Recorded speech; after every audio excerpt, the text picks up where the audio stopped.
A volunteer, please. Who's feeling strong? Volunteer. Come on. Come on. Come on. This will teach you to volunteer. Yeah. Now when I'm doing a feature, I get to sit in a nice comfortable chair and I get to ride these faders, and it ain't that tough. However, last weekend, yes, I was down in Tent City in Nashville doing a documentary on the homeless for HBO. If they like it, they'll pick it up as a documentary series. And I was in the cold. Well, last weekend wasn't all that cold. In the cold.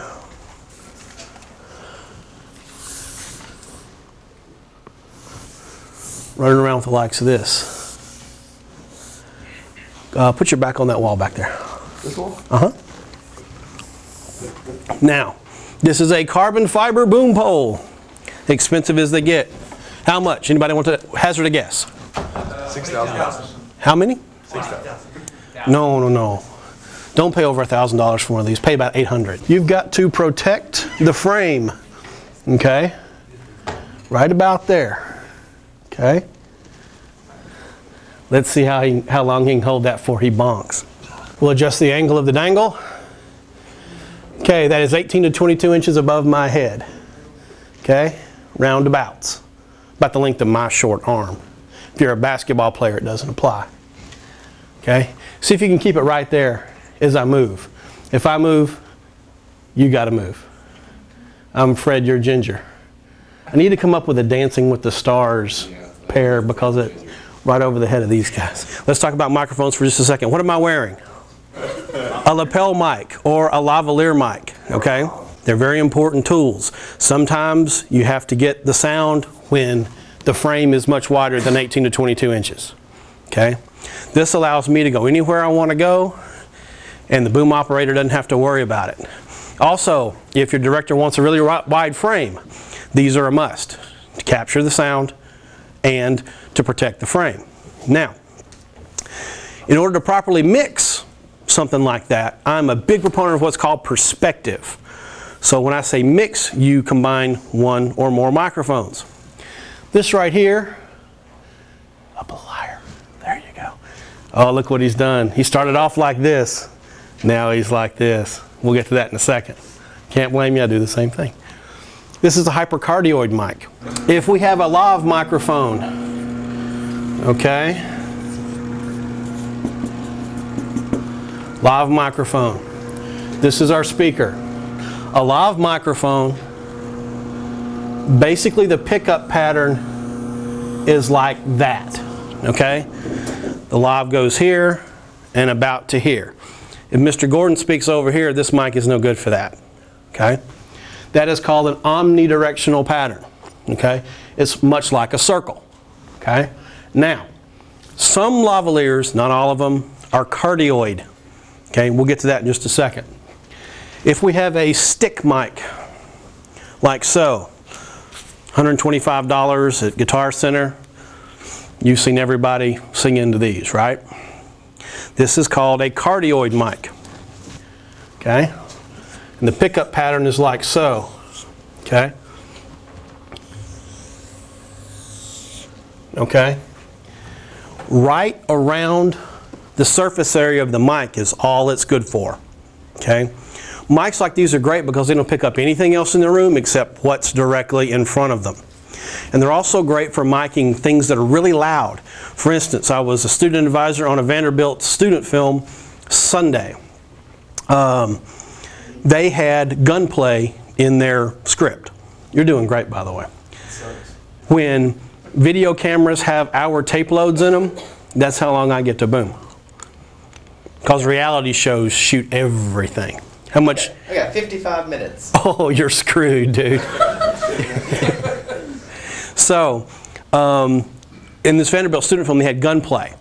I knew that the pistol, even though they were shooting blanks and they were shooting half loads, we were inside a very small room, so it was going to be really, really loud. A condenser mic like that can't handle it. A dynamic mic like this, a cardioid mic like this can. So, this was the mic open in the room when the gun went off. Again, it's not good for anything much other than the person right in front of it. That mic right there, that's my favorite mic for dialogue. It is called a hypercardioid mic.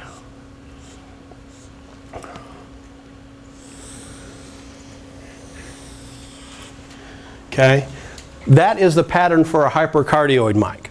Okay, it's pretty darn forgiving. For instance, if,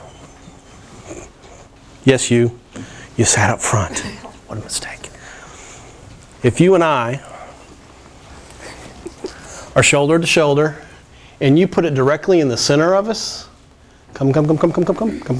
There you go, right there.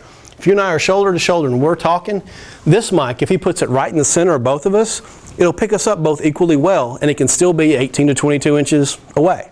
Okay, very handy mic for interior dialogue. Thank you very much. You got off. How are your arms? Running. Yeah, okay. I get something to do with this? The respect of your peers. Another kind of microphone. This is a shotgun mic, okay? You can see that it's longer than its hypercardioid brother, okay? Because of its design, it has more reach.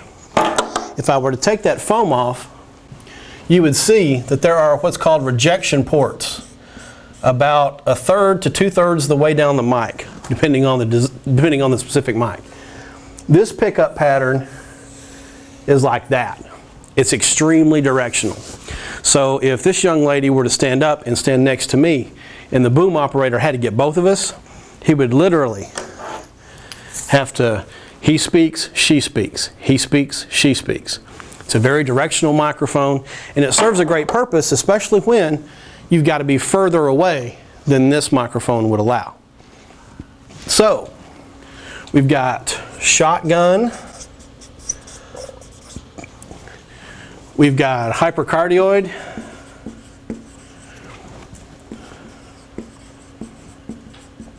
this is also known as directional.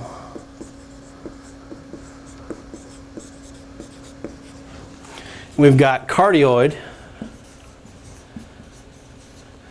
Can anybody guess where that comes from? Heart. Right. This is kind of a heart-shaped. If it had to be, it kind of looks like a heart upside down on top of the element. See what I'm saying? I didn't name it. And this is an omnidirectional, meaning it goes all around the intended subject. Now, some lavaliers can be cardioid as well. Those are kind of uncommon. I've rented them before, didn't like the way they worked, and refused to buy them. So, with these 4 different patterns of mics, I have pretty much everything I need to do a documentary, to do a film, to do reality TV, even to do some musical recording. I can get by with just this stuff. Let's let you off the hook. Let's give our brother a hand. How heavy is that? It's kind of heavy, but after a while, it's just like real heavy. 5 years ago when my wife was pregnant, I walked around with that and said, "Look, I know what it's like." She said, "Bull, you can take that off anytime you want." She's my now ex-wife. Don't laugh, that's not funny.